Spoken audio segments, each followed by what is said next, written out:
Today in Your Money, regardless of our age, there is an area of financial planning that is often overlooked with potentially dire consequences. Here with us today is Jeffrey Massey, a certified financial planner professional, to provide us with important information on beneficiary designations and how to avoid making those common mistakes. Thanks so much for being here, Jeff. Oh, my pleasure.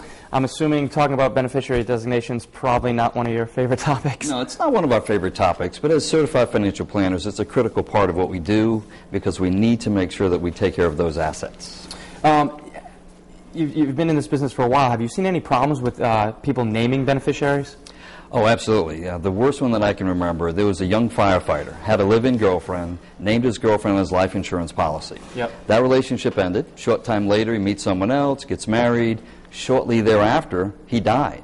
He never changed the beneficiary designation, so his ex-girlfriend got the death benefit, not his wife. And although it went to court, the court wouldn't change it because it was a direct beneficiary designation. I was going to say, there's really nothing that can be done at that point, right? Exactly right.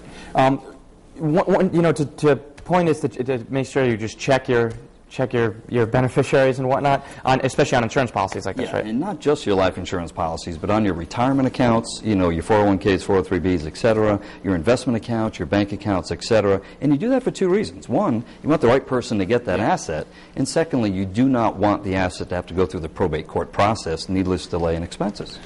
Do you personally not recommend putting someone like a girlfriend or something like that on a... No. I mean, it's your choice who you put. Yeah. Just you want the right person. Yeah. So if you change girlfriends or change wives or husbands, whatever, you want to update your beneficiary designations. Now, I know there's 5 areas that you want to cover, and we're not going to have time to discuss all 5 in detail, but what are some of the common mistakes that people can try to avoid? Some of the big ones are naming a beneficiary that's a minor, because Okay. a minor cannot legally accept an asset. Okay. So that's a problem.